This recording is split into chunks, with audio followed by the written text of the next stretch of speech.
Baik, selamat malam semuanya, sebangsa dan tanah air dari Aceh hingga Papua. Saya Dendi dari Jakarta. Dari Jakarta.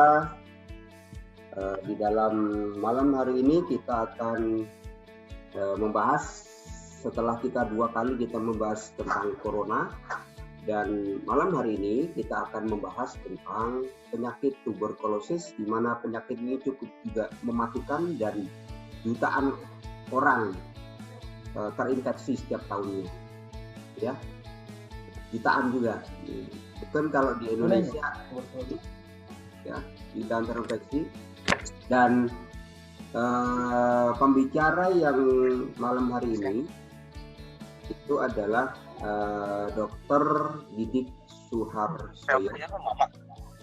Beliau adalah Direktur Utama Rumah Sakit Nahdlatul Ulama di Tuban, Jawa Timur. Dan malam hari ini penyakit tuberkulosis akan beliau sampaikan tentang mulai dari apa itu dan bagaimana gejalanya hingga proses penyembuhan. Ya. Oke, webinar ketiga bersama Pak Didik Suharsoyo.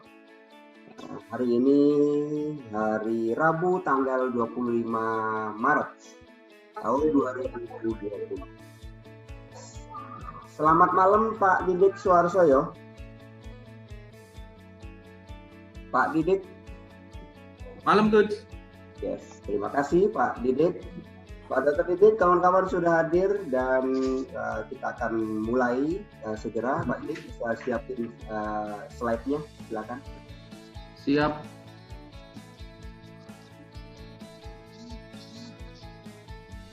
Baik kawan-kawan, kita malam hari ini bersama Expert Club Indonesia. Saya sendiri adalah sebagai foundernya Expert Club Indonesia.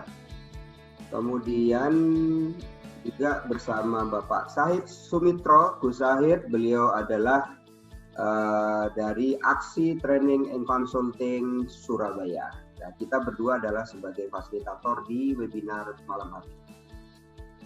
Demikian, lanjut kepada Pak Didik, waktu dipersilakan. Terima kasih. Terima kasih, Coach. Assalamualaikum warahmatullahi wabarakatuh, Bapak Ibu sekalian. Moga-moga tidak bosan ketemu dengan saya. Malam hari ini seperti biasanya dimulai dari cerita sepedaan. Bapak Ibu sekalian, sudah 10 tahun terakhir hampir setiap hari saya sepedaan. Jadi bahkan sering guyon bareng teman-teman. Bapak Didik ini kecilnya kemana aja, sudah tua baru sepedaan. Ada hal menarik Bapak Ibu-Ibu selama saya bersepeda, yaitu kemanapun saya bersepeda, entah sekali, entah 2 kali, hampir pasti saya bertemu dengan orang yang saya kenal. Nah, yang kedua adalah kalau saya jalan kaki. Untuk jalan kaki kira-kira ya 5 km untuk waktu 1 sampai 1,4 jam. Setiap saya jalan kaki, olahraga jalan kaki, saya pasti menemukan koin, entah itu Rp100, Rp200, atau Rp500. Pasti saya ambil, saya kantongin, biasanya saya masukkan kotak amal. Nah, ini mungkin kayaknya perlu Bapak Ibu jenengan coba. Dan saya yakin pasti hasilnya akan mendekati yang saya lakukan. Artinya apa Bapak Ibu sekalian? Jika kita fokus terhadap satu hal, maka kita akan pasti menemukan hal tersebut. Mungkin saja saat saya bersepeda ada koin yang saya lewati, namun tidak saya temui karena saya sedang fokus kepada orang dan tidak fokus kepada koin. Sama, saat ini kita sedang fokus dengan corona, sehingga kita melewati satu hal penting. Apa itu? Yaitu tanggal 24 kemarin, tanggal 24 kemarin adalah Hari TB Sedunia. Jadi TB Day itu ditetapkan tanggal 24 saat Robert Koch itu menemukan baksil Mycobacterium tuberculosa. Tapi tentunya nggak akan lengkap malam hari ini kalau kita hanya bicara masalah TB. Kita juga akan update sedikit tentang COVID-19. Apa yang harus kita lakukan saat ini? Masih seperti yang dulu, yang guyup, rukun, kopen, dan kangen. Guyup, jangan lupa karantina, isolasi.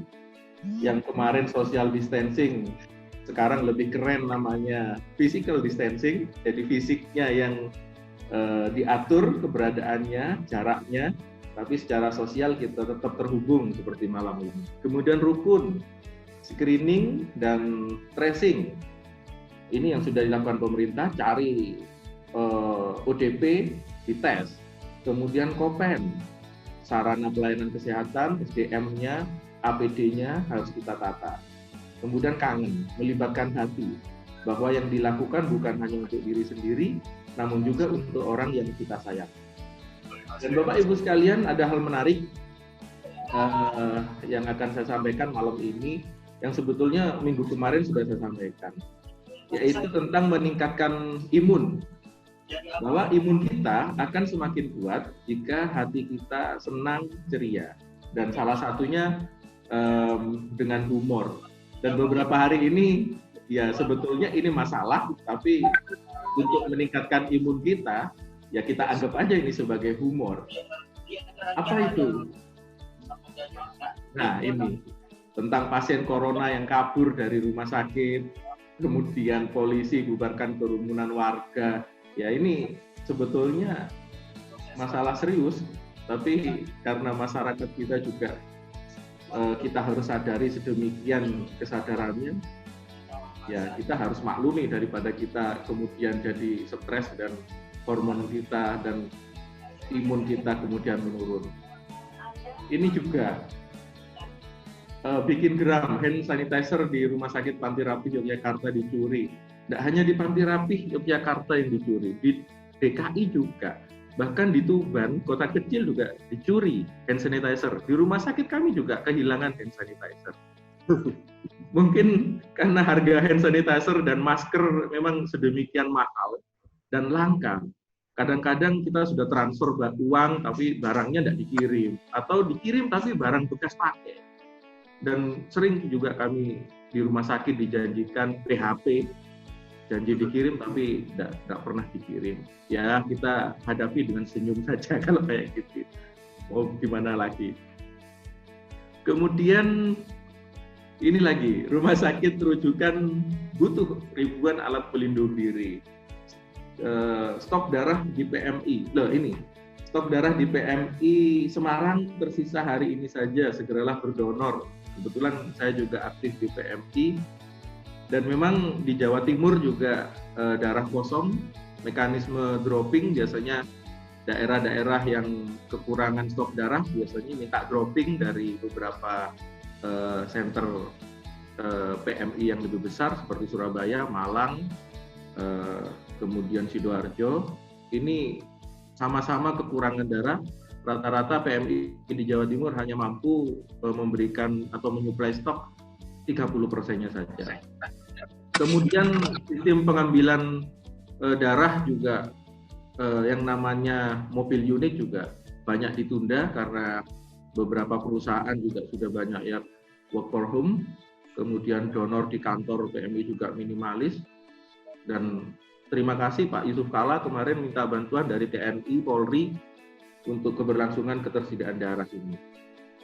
Dan perlu saya sampaikan juga bahwa Bapak Ibu sekalian yang biasa donor, kalau badan sehat silakan tetap donor karena belum ada bukti penularan bahwa COVID-19 ini ditularkan melalui transfusi darah. Namun dari PMI tetap sudah melaksanakan screening COVID-19 sebelum aftab pengambilan darah. Ini juga, wah ini sudah sering diberitakan di TV-TV. Perlu Bapak Ibu ketahui bahwa kami semua di pelayanan kesehatan, semuanya termasuk saya adalah kelompok orang yang berisiko tinggi tertular COVID-19 ini. Saya juga setiap berangkat kerja ada sedikit rasa was-was di hati. Bukan karena kami tak ikhlas atau takut untuk menolong orang, enggak, tapi kami khawatir. Kami selalu khawatir apakah nanti sore kami pulang ke rumah ini dalam keadaan bersih dan tidak membawa bahaya bagi keluarga kami. Jadi warga 62 semua, please physical distancing, jangan keluar rumah saat ini. Kami di sini di rumah sakit, di pelayanan kesehatan, bekerja untuk Anda, dan silakan Anda semua di rumah untuk orang-orang yang Anda cintai. Nah, ini adalah update COVID-19. Minggu kemarin seluruh dunia kasusnya 167.000, sekarang sudah 421.000, meninggalnya 18.000, CFR-nya, fatality rate-nya dari 3,9 naik ke 4,46. Di Cina sudah sedikit sekali kasus baru, dari 81.077 menjadi 81.171, bahkan Wuhan sekarang juga sudah mulai dibuka, beberapa sudah bisa meninggalkan Wuhan. Kemudian di Indonesia, minggu kemarin saya presentasi kasusnya masih 172, tadi siang 686, meninggal 55. Kemudian angka kematiannya 8,02. Yang jadi perhatian saya adalah di samping angka kematian case fatality rate yang tinggi, tapi kalau dibandingkan dengan dunia, ini yang menjadi curigaan saya adalah kalau di dunia ini 4,46 sedangkan CFR Indonesia 8,02, ya mungkin karena sarana prasarana kesehatan kita masih perlu diperbaiki. Cuman kalau saya menilai dari pemikiran yang lain, jangan-jangan yang meninggal 55 itu adalah 4% dari 1.370, bukan 8% dari 686.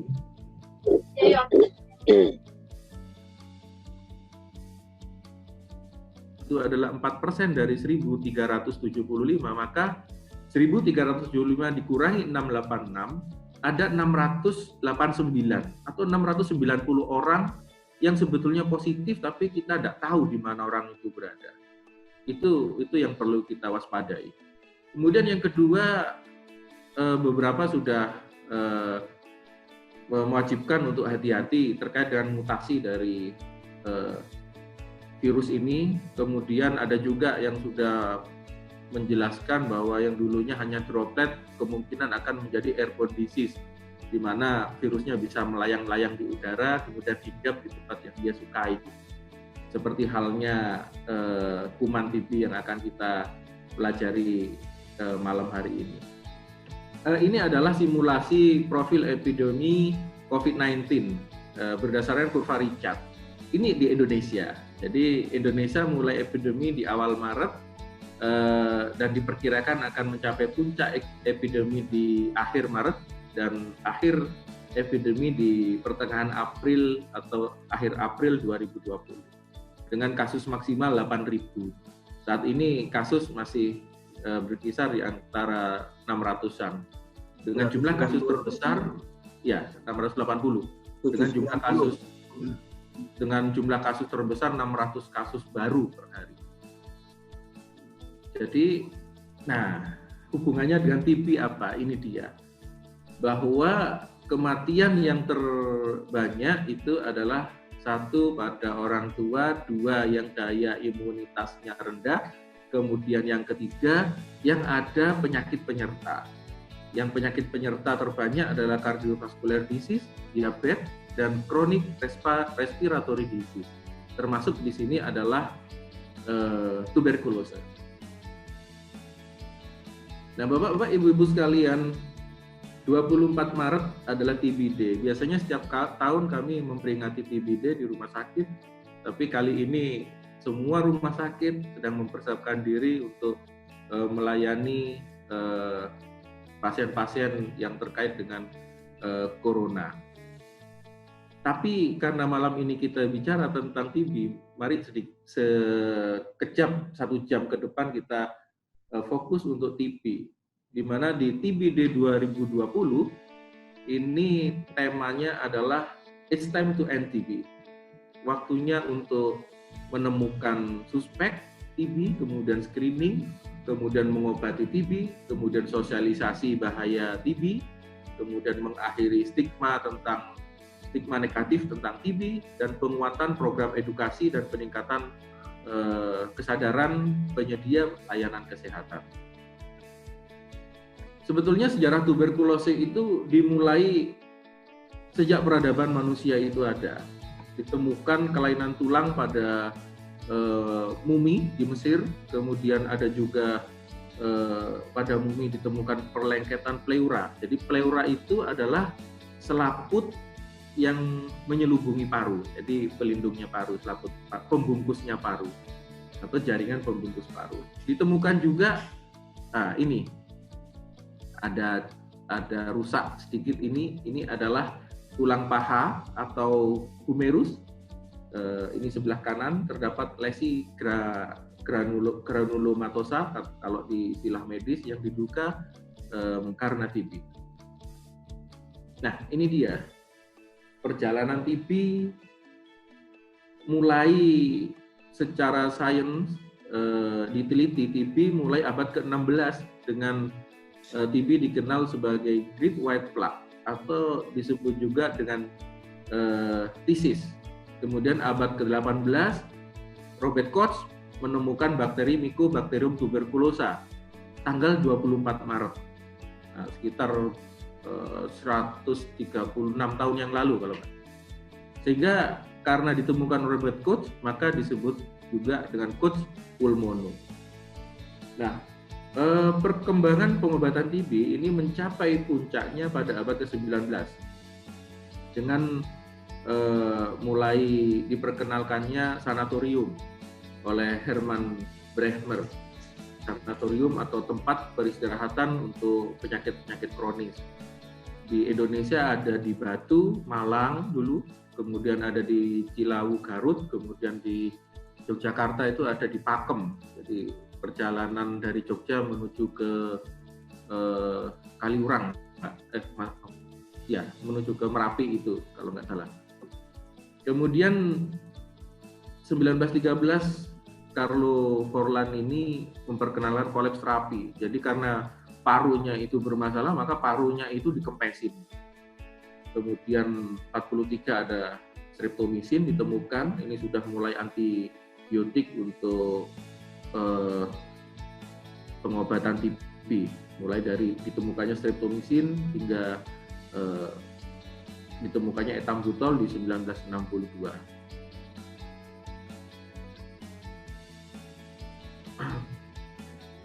Bapak-bapak, ibu-ibu,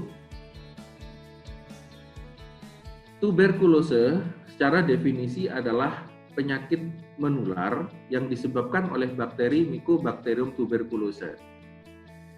Ini harus dibedakan dengan asma bronkiale, karena kadang-kadang asma bronkiale batuk sama-sama batuknya, tapi kalau asma itu tidak menular, karena asma itu adalah suatu proses alergi, bisa karena keturunan, debu, dingin, makan, kelelahan, bisa juga karena faktor stres.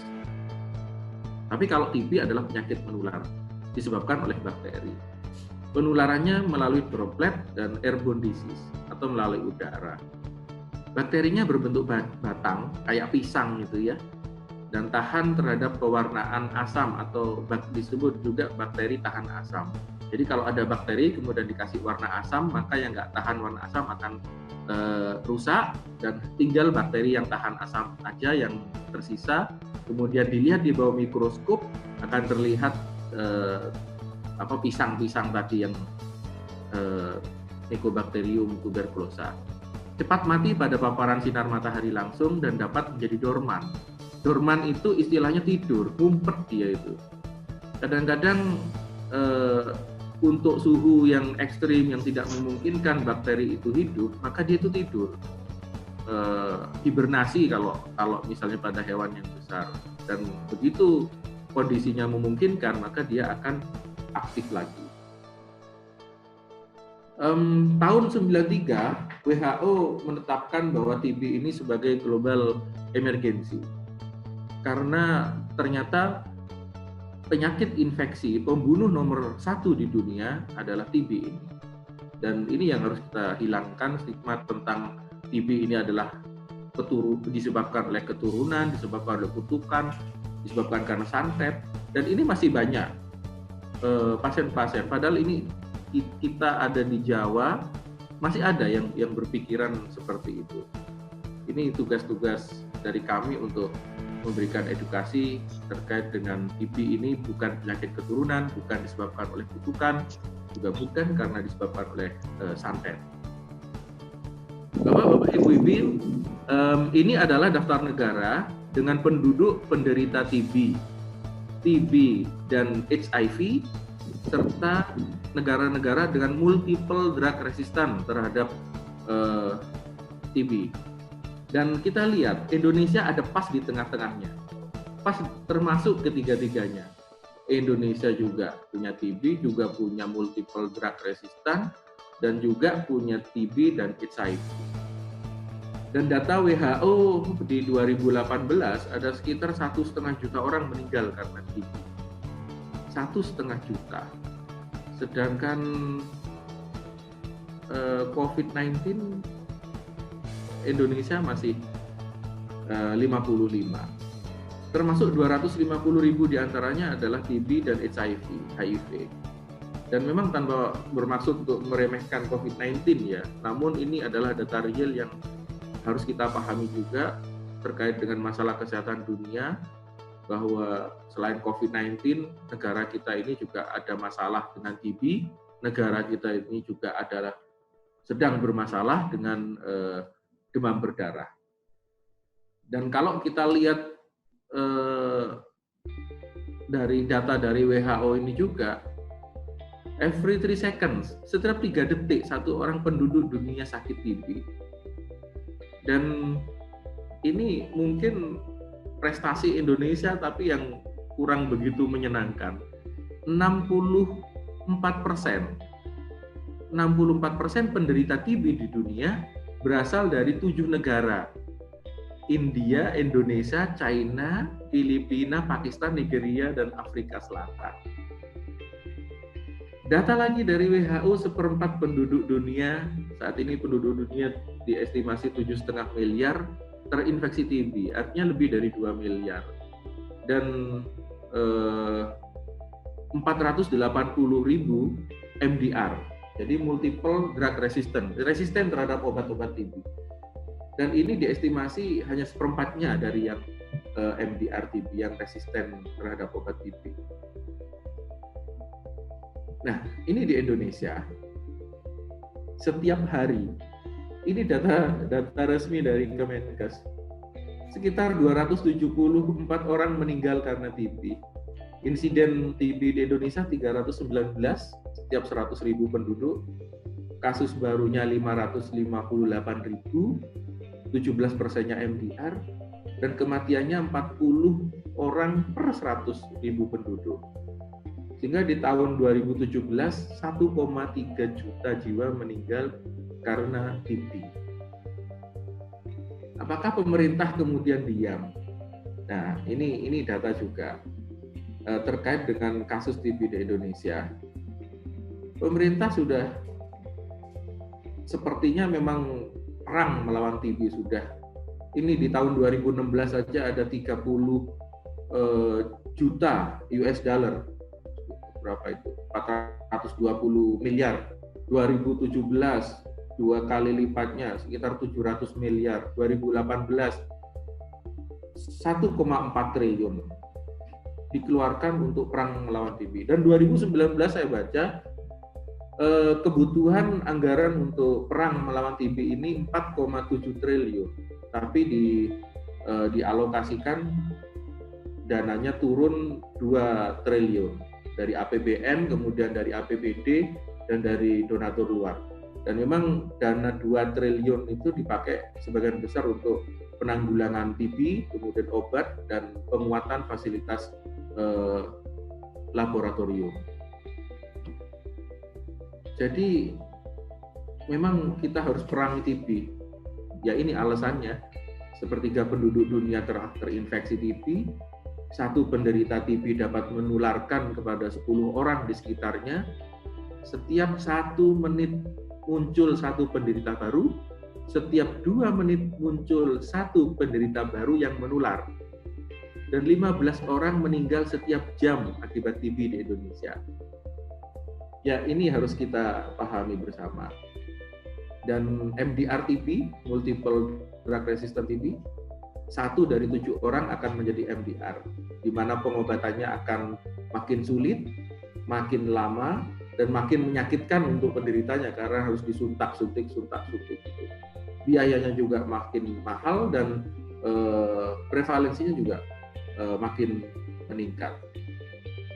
Bapak-bapak, ibu-ibu, yang kita tahu bahwa TB itu adalah penyakit paru-paru, tapi sebetulnya enggak. TB itu kalau berdasarkan organ yang terinvasi atau organ yang kena, ada penyakit TB yang menyerang organ paru, ada penyakit TB yang menyerang organ di luar paru atau ekstra paru. Yang terbanyak memang menyerang paru, 80% kasus TB adalah kasus TB paru. Ya, pemeriksaannya dengan pemeriksaan bakteri tahan asam, positif atau negatif.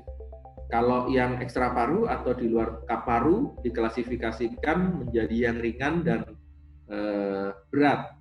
Yang ringan itu TB pada kelenjar limfe, kemudian TB pada pleura atau selaput pembungkus paru, TB pada tulang panjang kayak tadi, tulang paha atas, kemudian tulang paha bawah, tulang lengan, TB pada sendi, TB pada kelenjar. Kemudian yang berat adalah TB meningitis atau selaput otak, perikarditis, TB pada jantung, kemudian peritonitis, pembungkus organ dalam perut, tulang belakang, saluran kencing, dan alat kelamin. Jadi banyak sekali TB, tidak hanya di paru, tapi organ-organ tubuh kita yang lain bisa kena TB, yang disebut dengan TB ekstra paru.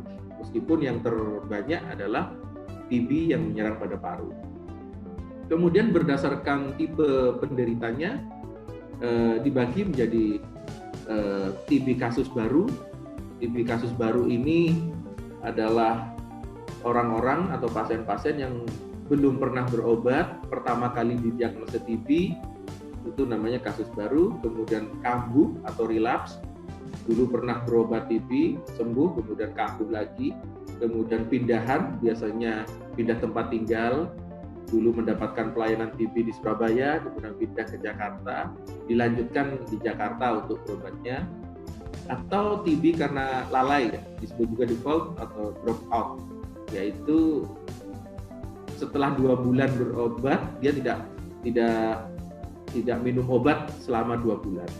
Jadi pertama kali mendapat obat TB, kemudian dia tidak minum obat atau berhenti berobat selama 2 bulan, maka dia masuk di kasus lalai atau default atau drop out. Nah, ini beberapa organ yang dapat terserang oleh TB. Yang terbanyak adalah skeletal. Skeletal itu adalah tulang kerangka tubuh, tulang belakang masuk skeletal 41%, kemudian pleural itu organ pembungkus paru yang terbanyak. Nah, untuk mendiagnosis TB berdasarkan yang dirasakan oleh penderita, ada dari sistem respiratorik atau saluran napas, batuk, kadang-kadang batuknya keluar darah, kemudian sesak nafas, nyeri dada. Ini harus dibedakan lagi dengan asma. Karena asma itu untuk asma grade 1 juga batuk ada sesaknya juga. Tapi kalau asma grade 2 biasanya ada wheezing. Wheezing itu suara ngik gitu setiap kita mengeluarkan nafas. Yang grade 2 hanya bisa didengar lewat stetoskop. Yang grade 3 biasanya ngik itu tanpa stetoskop sudah terdengar. Atau grade berikutnya yang lebih buruk, terjadi sumbatan nafas sehingga bunyinya bukan ngik tapi krok. Jadi mendiagnosa TB dari sistem respiratory, dari batuk, ada batuk darah, sesak nafas, nyeri dada. Kemudian kadang-kadang demam, meskipun tidak semuanya demam. Kemudian keringat malam, jadi nggak ngapa-ngapain, ada keringat malam. Anoreksi, nggak nyaman, nggak enak makan, penurunan nafsu makan, dan penurunan berat badan. Kalau misalnya TB-nya itu ekstra paru, maka diiringi juga dengan gejala-gejala pembesaran kelenjar, kemudian gejala-gejala gangguan saraf apabila itu di pembungkus otak, dan gejala-gejala sesak karena terisi cairan apabila itu pada organ pembungkus paru. Nah, untuk mendiagnosenya maka dilakukan pemeriksaan-pemeriksaan. Yang pertama adalah tuberculin skin test atau tes mantuk atau disebut juga TST. Biasanya dilakukan dengan cara menyuntikkan protein kuman TB pada lapisan kulit lengan bagian atas. Kemudian radiologi serial foto ronsen, biasanya ditemukan lubang-lubang. Secara pemeriksaan mikroskopis ditemukan kuman BTA yang diperiksa biasanya dahak, diperiksanya 3 kali sewaktu, kemudian pagi, kemudian sewaktu. Maksudnya sewaktu itu sewaktu datang ke puskesmas atau rumah sakit diperiksa dahaknya, besok paginya di rumah ambil dahaknya, dibawa ke rumah sakit diperiksa, kemudian nyampe di rumah sakit diperiksa lagi. Dan saat ini sebagai gold standar diagnosa TB adalah kultur jaringan. Jadi maksudnya kalau misalnya TB aktif, jadi ada gejala-gejala tadi, maka yang diperiksa adalah radiologi, mikroskopis, dan kultur. Tapi ada juga TB yang laten namanya. TB laten itu nggak gejala. TB laten itu nggak gejala. Tidak ada penurunan berat badan, tidak ada batuk, tidak ada batuk darah, tapi ada TB di dalam parunya. Jadi tanpa gejala tapi ada TB. Dan TB-nya biasanya tidak aktif. Menjadi aktif apabila nanti kalau kondisi tubuh kita misalnya drop. Untuk laten ini juga harus diobati. Dan untuk mengetahui adanya TB laten bisa dengan pemeriksaan tuberculin skin test ini. Nah, ini adalah gambarnya Mycobacterium tuberculosis. Ini adalah hasil kultur. Kultur itu dikembangkan. Jadi dari hasil pemeriksaan dahak itu dikembangbiakkan bakteri TB-nya, kelihatan seperti ini, dan ini adalah pemeriksaan di bawah mikroskop. Ini adalah bakteri-bakteri TB-nya. Bakteri lain yang nggak tahan asam rusak, dan tinggal bakteri tahan asam yang merah-merah. Penularannya, ini kalau Bapak Ibu kemarin mengikuti tentang COVID-19, sama. Penularannya karena ini ada airborne, maka dari batuk, dari bersin. Kalau kita bicara dalam 5 menit kita akan mengeluarkan kuman 200, batuk 3.500, bersin hingga 1 juta. Dan dalam waktu 1 tahun, satu penderita TB dapat menularkan kepada 10-15 orang di sekitarnya. Dan ini TB tidak menular melalui makanan, piring, gelas, dan pakaian. Mencegah penularan. Sama juga dengan COVID-19, menggunakan lengan baju untuk menutup saat batuk. Lengan baju. Kemudian tidak berdahak di sembarang tempat, dan kita edukasi kepada pasien-pasien TB kalau misalnya mau buang dahak ke lubang WC, siram yang bagus, atau tampung dahak di suatu tempat, kemudian dibuang dengan cara yang aman, dengan diisi sabun atau Lysol. Itu mencegah penularannya. Seberapa besar sih? Kalau kita lihat tadi dari data, hingga 1/4 penduduk dunia terinfeksi TB. Seberapa besar sih kemungkinan kita juga terinfeksi TB? Karena mungkin kita tidak sadar, kita naik kereta api, kita naik transportasi umum, kita nggak tahu riwayat kesehatan orang-orang di kanan, kiri, depan, belakang kita. Jadi Bapak Ibu, kalau misalnya ada kuman TB ini terekspos di udara luar, kemudian ternyata masuk ke saluran napas kita atau kontak dengan kita, maka secara non-immunologic defenses 70% tidak akan menjadikan infeksi kepada kita. Jadi non-immunologic defense itu pertahanan tubuh pada kulit, membrana mukosa, asam lambung, lisozyme pada air mata, itu 70% tidak menimbulkan infeksi. Nah, yang menimbulkan infeksi adalah yang 30% ini.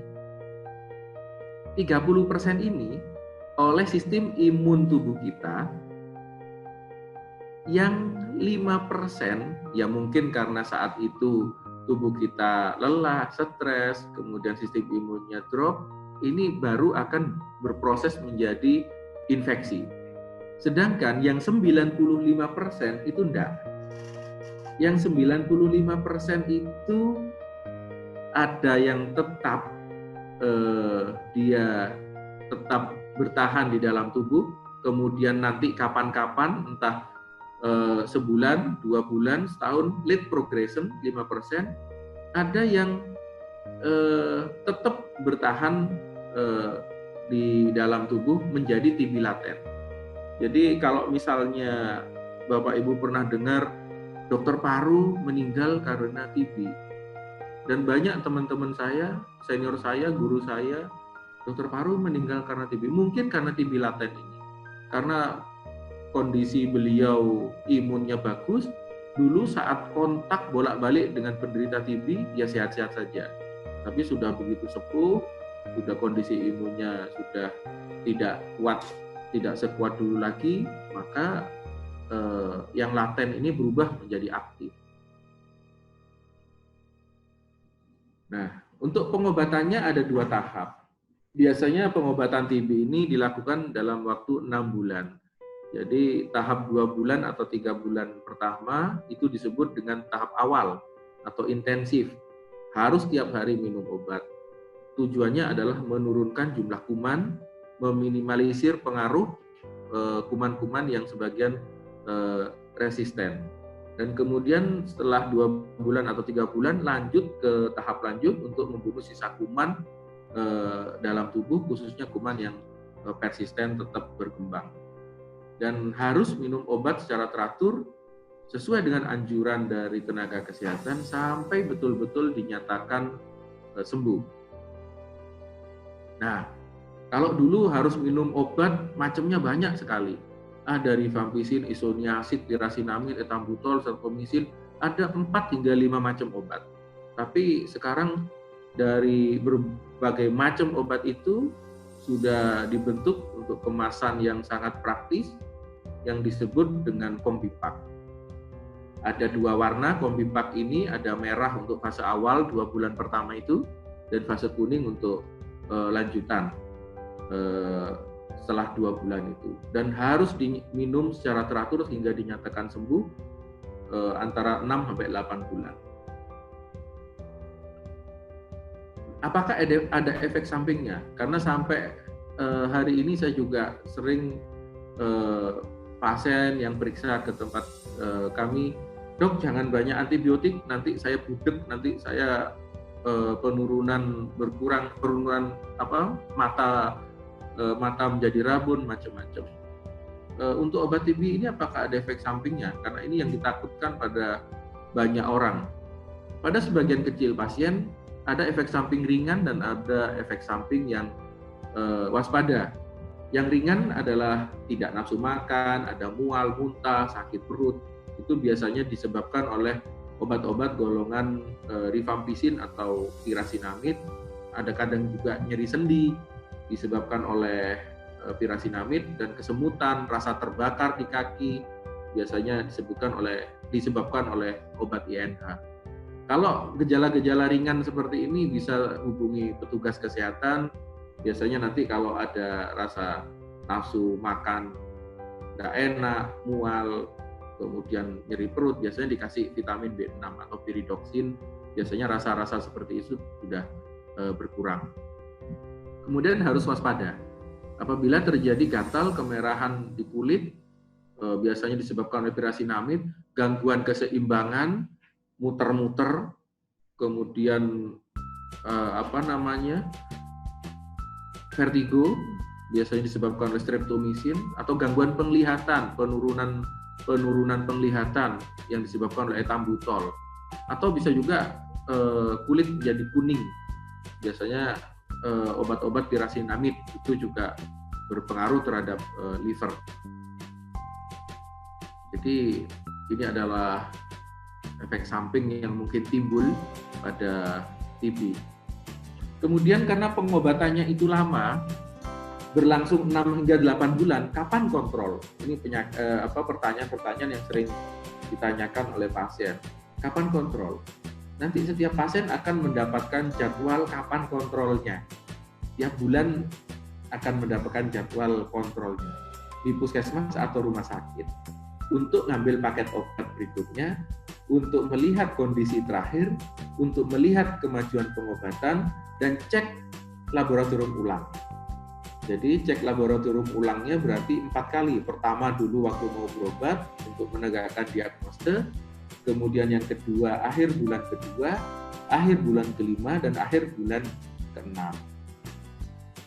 Jadi seperti itu. Dan setiap pasien TB harus menunjuk 1 orang atau 2 orang pengawas menelan obat. Nah, biasanya ini orang-orang yang agak disegani oleh pasiennya, karena dia bertugas untuk mengawasi, memberikan dorongan, motivasi untuk berobat teratur sampai dengan program ini selesai. Kemudian pola hidup sehat, makan gizi seimbang, istirahat cukup, hindari merokok, menjemur kasur secara teratur agar tidak lembab. Kalau sekarang ini zamannya COVID, orang-orangnya juga berjemur dan membuka jendela pada pagi hingga sore hari. Ini adalah kapan harus kontrol. Ini adalah jadwal kontrol penderita TB antara bulan pertama hingga bulan ke-8. Kemudian ini adalah hasil pengobatan, kriteria hasil pengobatan.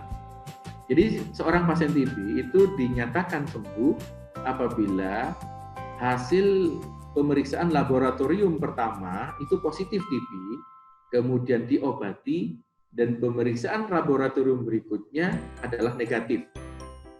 Nah, diperiksa 2 kali, negatif. Dan pada akhir pengobatan salah satunya, itu disebut dengan sembuh. Ini adalah proses pencatatan dan pelaporan. Jadi semua proses pengobatan itu ada catatannya di puskesmas atau rumah sakit. Tujuannya untuk evaluasi pengobatan, dan kalau misalnya pasien tersebut kemudian pindah alamat atau pindah tempat tinggal, catatan itu bisa ditransfer ke sarana pelayanan kesehatan di tempat tinggal dia yang baru, juga untuk melanjutkan pengobatan hingga selesai. Nah, apa akibatnya pasien yang tidak teratur minum obat? Ya, kuman TB-nya bisa tumbuh berkembang lebih banyak, dia bisa menjadi sarana penularan bagi orang lain, kemungkinan juga bakterinya menjadi resisten terhadap OAT dan berubah menjadi multiple drug resistant, kemudian biayanya juga lebih besar, waktu lebih lama untuk bisa dinyatakan sembuh. Resikonya apa sih? Pasien TB ini pasti kualitas hidup berkurang, batuk-batuk terus. Kemudian kegiatan sehari-hari bisa terganggu, kehilangan pendapatan karena tidak dapat bekerja. Tapi sekarang undang-undang tenaga kerja, saya lihat di beberapa pabrik, kalau misalnya SDM-nya ada TB, biasanya diistirahatkan hingga sembuh. Bisa juga dikucilkan oleh masyarakat sekitar. Dan resiko juga untuk keluarga. Keluarga dapat tertular. Ini resiko utama keluarga. Dan ini juga menyebabkan nggak bebas bergaul dengan pasien. Untuk masyarakat juga, karena TB ini ya stigmanya memang menyerang tingkat ekonomi bawah, jadi tingkat kemiskinan meningkat. Nah, imunisasi BCG. Ada banyak pertanyaan, apakah imunisasi BCG ini kemudian membuat kita kebal terhadap TB? BCG itu Bacillus Calmette-Guerin, karena ditemukan oleh Albert Calmette dan Camille Guerin, peneliti dari Perancis, penemu vaksin BCG. Imunisasi BCG atau vaksinasi BCG itu adalah upaya preventif. Efektivitasnya 60-80%. Protektif terhadap TB pada anak, terutama untuk meningitis. Efektivitas vaksin BCG ini makin menurun, terutama di negara berkembang, karena meningkatnya strain baru. Terakhir saya baca penelitian Putrali dan Gunadi, ini dari IPB Bogor, efektivitas pada anak umur 0 sampai 12 tahun sebesar 37%. Tapi pada TB berat bisa sampai dengan 66%. Jadi setelah imunisasi BCG bisa juga masih terkena TB karena efektivitasnya sekitar 60-80%. Artinya ada 20% yang tidak terprotek. Ini adalah fasilitas layanan kesehatan yang ditunjuk oleh pemerintah untuk pemberantasan TB di Indonesia. Jadi 9.000, hampir 10.000 puskesmas, kemudian 2.600 rumah sakit.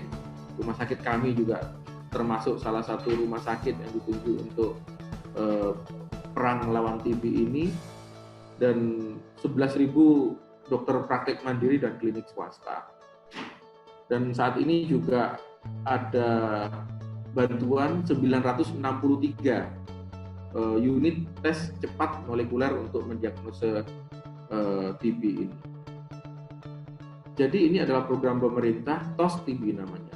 Temukan, obati, sampai sembuh tuberkulosa. Bersatu menuju Indonesia bebas TB 2050. Bayangkan, TB ditemukan mulai tahun 1800 sampai sekarang sudah 100 tahun lebih, dan Indonesia baru bercita-cita untuk bebas TB di tahun 2050. Dan ini mungkin karena sudah dianggap bukan sesuatu yang bahaya, sehingga kita biasa-biasa saja terhadap TB. Padahal kalau kita paham betapa berbahaya TB, harusnya ini kita semua masyarakat Indonesia juga harus konsen untuk memberantas TB. Di samping juga ini juga nih, terlupakan juga ini, DBD, demam berdarah dengue.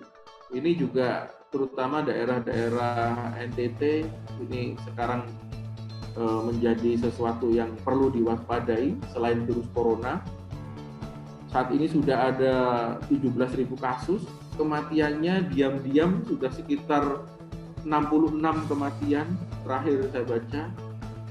Ini harus kita waspadai juga. Jadi itu Coach yang bisa saya sampaikan terkait dengan TB ini, Coach. Halo Coach. Yes, terima kasih Pak Didik. Ya, baik, kita mulai pertanyaan-pertanyaan yang masuk. Sebentar saya share.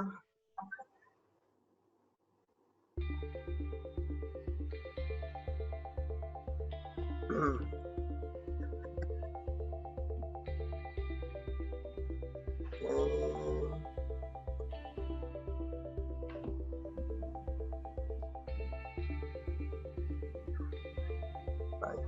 Pertanyaan pertama dari Pak Pak Rahmat Helianto. Pak dokter, untuk yang lupa minum obat selama 1 minggu, apakah harus ulang dari awal? Dan kalau ronsen, kalau sudah pengapuran paru-paru, artinya apa ya dok? Silakan Pak Diki. Baik, terima kasih Pak Rahmat.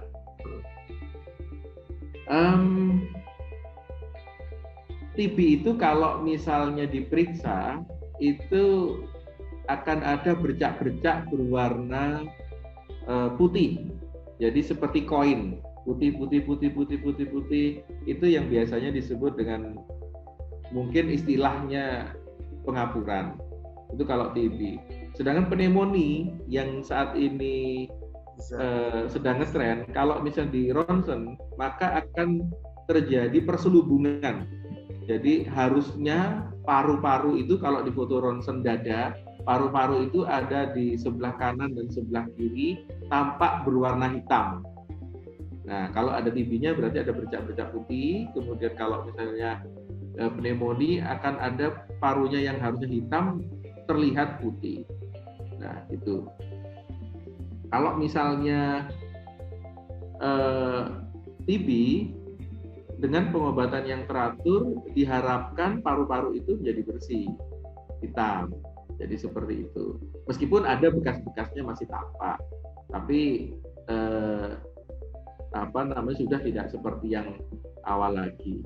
Kalau misalnya 1 minggu terlupa, nanti segera telepon aja ke ini Pak, ke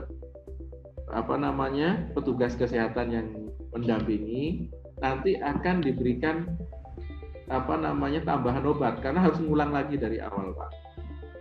Gitu. Yang menjadi tidak sabar dan menjadi tantangan utama pengobatan TB adalah pengobatan yang lama. Kita tahap awal atau tahap inisiasi aja 2 bulan, kemudian tahap lanjutan hingga 6 hampir sampai dengan 8 bulan. Kemudian ada efek-efek samping, mual, muntah, nggak enak, enek, nyeri perut. Itu yang membuat pasien-pasien itu kadang-kadang motivasinya menjadi menurun. Dan itu adalah tugas PMO atau pendamping untuk menelan obat. Jadi seperti itu, Coach. Baik, pertanyaan berikutnya. Bentar.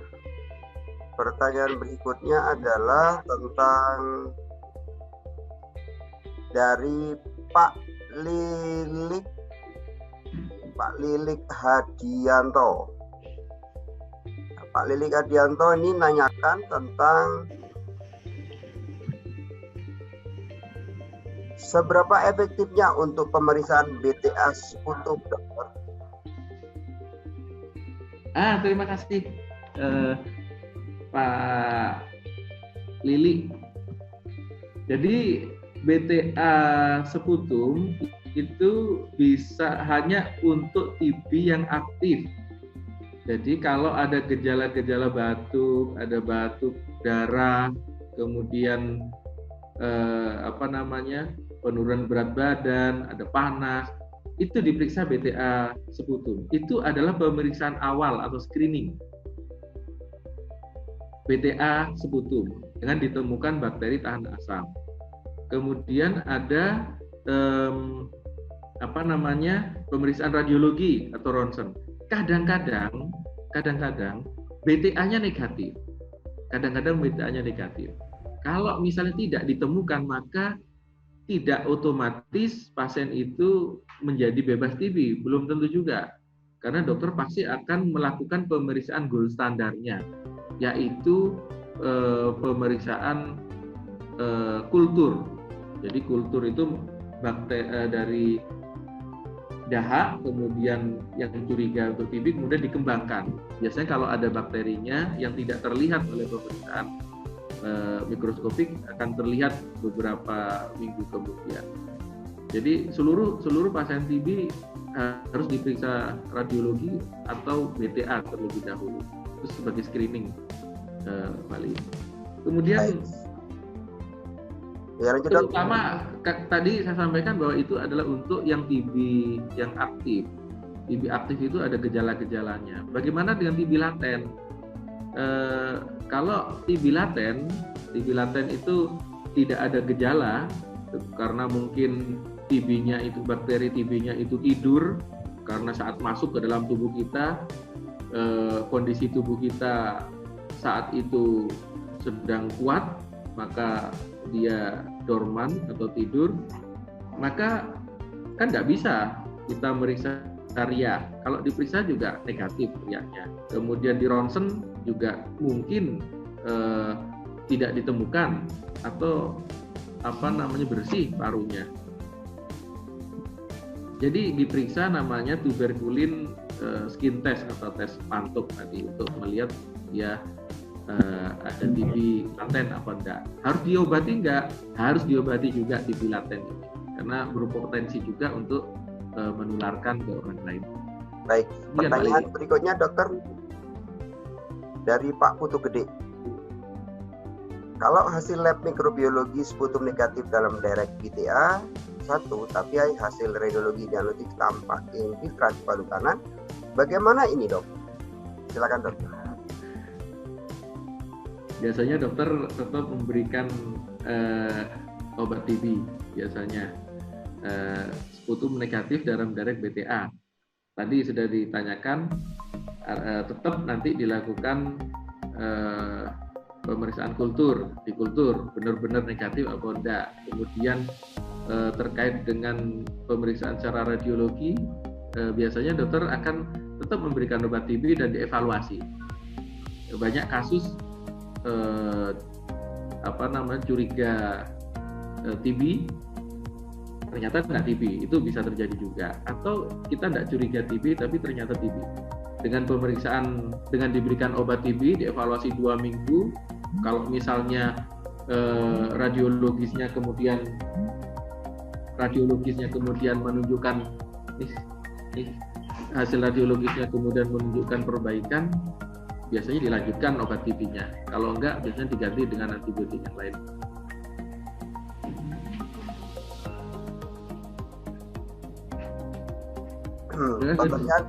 Pertanyaan berikutnya dokter. Pertanyaan berikutnya yang di atas, sebentar saya lihat dulu. Dok, di awal di Riza Al-Farisi, di awal disampaikan bahwa untuk meningkatkan imun adalah dengan meningkatkan suasana hati yang happy. Tolong dijelaskan kembali dok. Suasana hati ini dok. Kalau misalnya kita happy, hormon tubuh kita, kalau misalnya stres, yang meningkat adalah kortisol, hormon stres. Kalau misalnya kita happy, yang meningkat adalah endorfin, enkafalin, melatonin. Endorfin itu yang membuat kita selalu bersemangat. Jadi membuat kita bisa semalam suntuk, bersemangat, gak tidur-tidur. Kita tetap bekerja dengan giat. Endorfin. Kemudian enkafalin itu adalah hormon kebahagiaan. Hormon kebahagiaan. Beda senang dengan bahagia juga. Kalau bahagia itu kayak malam pertama itu mungkin bahagia ya. Iya. Kemudian melatonin. Melatonin itu yang membuat proses penuaan sel itu berhenti. Jadi istilahnya hormon awet muda, melatonin itu. Jadi seperti itu, Bu. Baik, dokter. Pertanyaan berikutnya mungkin ini waktu yang terbatas, saya pilih-pilih yang kontras saja. Berapa pertanyaan dari dosen kita dari Universitas Pendidikan Indonesia Bandung, Ibu Rida Rosida. Kapan kita harus check up dari diri untuk TB ini? Harus menunggu ada gejala atau bagaimana? Dan untuk pencegahan agar anak bayi tidak terkena TB ini bagaimana, dokter? Silakan, dok. Anak agar tidak terkena TB karena imunisasi BCG ini salah satu imunisasi wajib. Jadi biasanya saat di rumah sakit biasanya sudah otomatis diberikan untuk imunisasi BCG ini. Kemudian kapan kita harus check up terhadap TB? Check up terhadap TB apabila ada orang yang sering kontak dengan kita, bisa juga keluarga kita, atau mungkin rekan sekantor kita itu terdiagnosa TB, mungkin kita harus periksa TB juga. Kemudian apabila juga kita ada curiga kok tiba-tiba berat badannya kok menurun, kok batuk nggak sembuh-sembuh, ada keluar darah, kemudian darahnya warnanya merah segar, itu kemungkinan TB. Bedakan dengan muntah darah. Kalau muntah darah bisa dari lambung, darahnya warnanya merah kehitaman, itu mungkin TB. Makanya saya tadi bandingkan dengan asma karena sama-sama batuk, sama-sama ada sesaknya juga. Tapi kalau asma tidak menular, TB menular karena disebabkan oleh bakteri. Asma disebabkan karena faktor alergi, disebabkan juga ada faktor keturunan yang berperan di sana. Kemudian asma ada wheezingnya, TB nggak ada wheezingnya. Wheezing itu suara ngik atau saat kita melepas napas seperti itu. Jadi seperti itu, Ibu. Baik dokter, waktunya karena sudah jam 9 ini. Jam 9:04, waktu kita cuma 1 jam. In summary aja dok, nanti pertanyaan saya resume. Thank you dok. Oke, Bapak, Ibu-ibu, TB ini sudah menjadi musuh bersama sudah lama, dan pemerintah tanpa dukungan dari masyarakat juga tidak akan bisa menyelesaikan TB ini. Dari visinya pemerintah saja 2050 kita baru akan bebas TB. Sehingga apabila ada sanak keluarga atau tetangga atau teman kita yang terjangkit TB, kita harus mensupport juga mereka, satu untuk berobat secara teratur, kemudian untuk kontrol kepada sarana pelayanan kesehatan secara teratur, jangan sampai putus obat apalagi menjadi MDR TB tadi. Karena resikonya sangat besar sekali. Bukan hanya untuk si pasien tapi juga untuk orang sekitarnya juga. Itu. Terima kasih Dr. Didik atas penjelasannya yang luar biasa. Esperdak Indonesia bersama Aksi Training Consulting mengucapkan terima kasih malam ini dokter. Ya teman-teman juga chatting ini, thank you banyak. Semoga dokter juga sehat walafiat. Waalaikumsalam coach. Yes Pak Fuad. Ya ada satu pertanyaan yang saya rasa 2-3 tolong Pak Dokter, ini saya mau tanya. Maaf, yang hubungannya sama rokok, coach, yang nggak disinggung itu ada hubungannya nggak dengan rokok? Ini kita di Indonesia perokok banyak, kemudian iklan rokok nggak di stop. Nah itu tolong coach, soalnya ada beberapa pertanyaan nih yang hubungan dengan rokok. Silakan Pak Dokter. Silakan dok, karena di penghujung waktu sedikit aja. Thank you dok.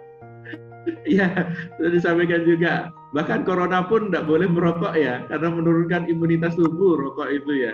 Tapi kalau orang Indonesia mah santai aja ya. Kalau dirokok boleh dok. Kenapa? Kalau dirokok boleh.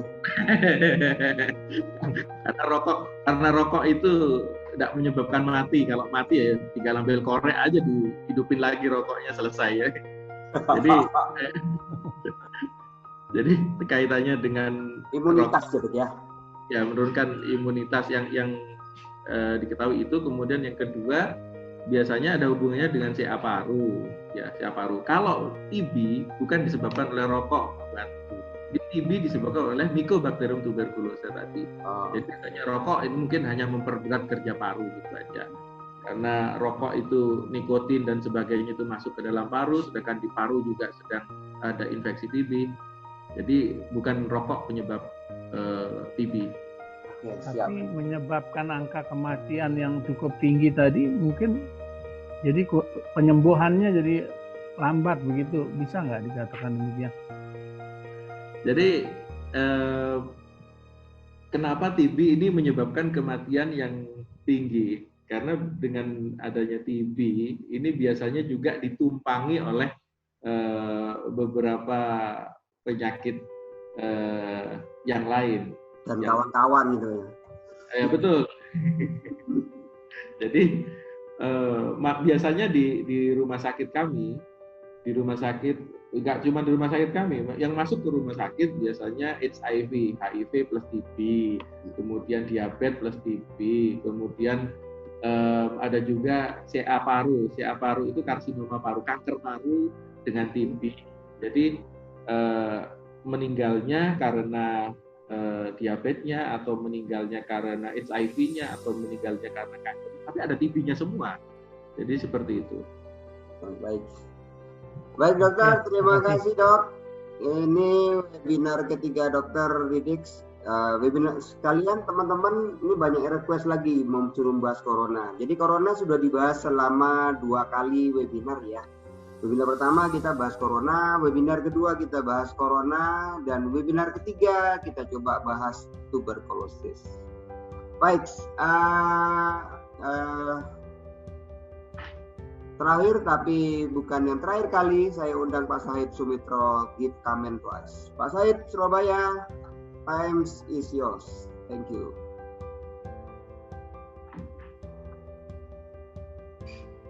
Open mic Pak Syahid.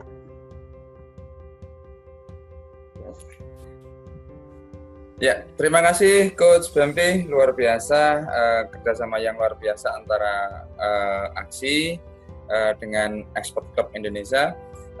Komunitas ini keren banget, komunitas ini sangat memang empowering semua membernya. Saya secara offline sudah ngisi di sini berapa kali ya? 2 kali kalau nggak salah Coach. Alhamdulillah senang banget gitu ya. Dokter Didik kayaknya juga harus dijadwalkan ngisi offline Coach. Oh ya, siap. Surabaya bos, kalau Jakarta gak kuat bayar pesawatnya. Sekali lagi terima kasih Coach Bampi, luar biasa selaku foundernya ND, dan terima kasih Dokter Didik, luar biasa waktunya.